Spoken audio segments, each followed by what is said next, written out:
Je suis Sabine Géraudy, artiste niçoise, plus connue pour avoir fait l'œuvre en 2D qui est sur la promenade des Anglais et qui représente la chaise bleue. Je pense que j'ai toujours voulu être artiste depuis ma plus tendre enfance. Autant que je me souvienne, j'ai toujours aimé jouer avec des crayons, des chignoles, du bois. Et c'était ma façon à moi de mettre de la couleur sur ma vie, de redessiner ma vie. Vous avez eu une enfance et une adolescence difficiles. Oui. C'était quoi du coup C'était une façon de s'échapper? Complètement. C'était une façon effectivement de redessiner ma vie et puis avec l'impression que l'art c'est un nid de coton. On s'y sent bien, c'est un refuge, ça permet de s'évader. C'est comme un torrent, on est totalement inspiré je pense par l'art. Qu'est-ce qui a été le véritable déclic? Les mathématiques. Je hais les chiffres et je me suis mise à dessiner pendant les cours d'arithmétique, de calcul. J'étais tellement nulle que je bricolais avec des crayons. Alors un jour, je suis devant un magazine et je tombe devant une image d'une banalité presque affligeante, une planche à découper, un poisson, un oignon. Et dans l'après-midi, je vais acheter de la peinture, une petite toile et je représente cette image. Et à partir de là, je n'ai plus jamais arrêté de faire joujou avec des tubes de peinture, des pinceaux et des toiles. Et votre inspiration, vous la trouvez où? Dans la nature. Dans la nature parce que je pense que, je ne sais pas si Dieu existe, mais si Dieu existe, c'est un formidable architecte.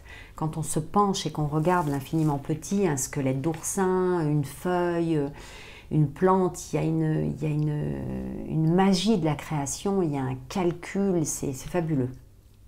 Alors, Sab, pour le grand public, c'est la chaise bleue Oui. qu'on voit sur la promenade des Anglais. Oui. C'est quoi l'histoire de cette chaise? C'est une longue histoire.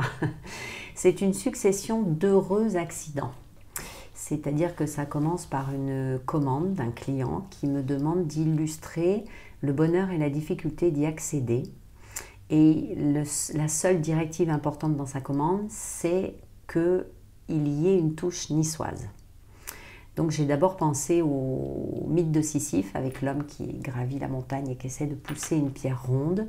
Et ça s'est transformé avec un corps qui n'est ni un homme ni une femme qui essaie de gravir, qui essaie de se hisser sur des chaises en quinconce et qui essaie d'accéder au soleil, le soleil représentant le sud, la chaleur, l'aura, l'or, la réussite et toute la symbolique qui va autour du soleil. Quand j'ai pensé symbole niçois, j'ai pas pensé à autre chose qu'aux chaises en fait. La chaise était née? Et la chaise née à ce moment-là, en 2D.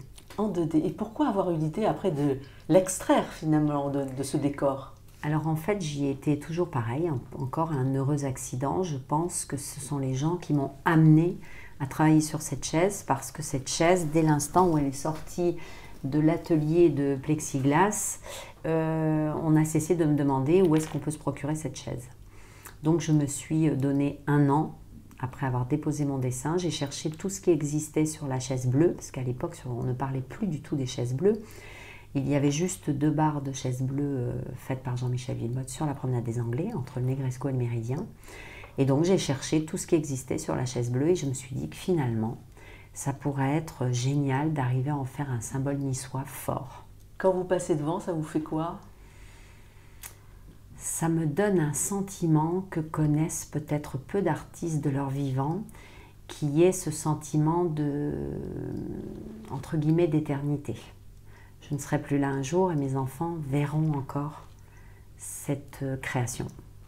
C'est une reconnaissance importante pour une artiste aussi, ça? Complètement, évidemment. Évidemment, et puis c'est quand même la promenade des Anglais à Nice, c'est la plus belle vitrine, c'est la plus belle galerie du monde.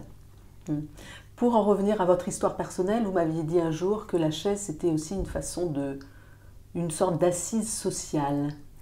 Ah oui, c'est plus que ça, c'est un cordon ombilical avec la ville, c'est une assise sociale qui a donc été longue à trouver puisque cette chaise n'est que sur un seul pied. Donc la stabilité a été longue à trouver, mais c'est le bolduc final sur le cadeau, c'est un aboutissement. Est-ce que c'est une revanche quelque part sur la vie? Bien sûr. Oui. Bien sûr. C'est ce qui vous fait avancer? Complètement. Mais je suis totalement J'ai encore l'image du torrent, je suis complètement investie dans ce que je fais, je m'amuse, j'aime, j'ai ce besoin maintenant de créativité permanente.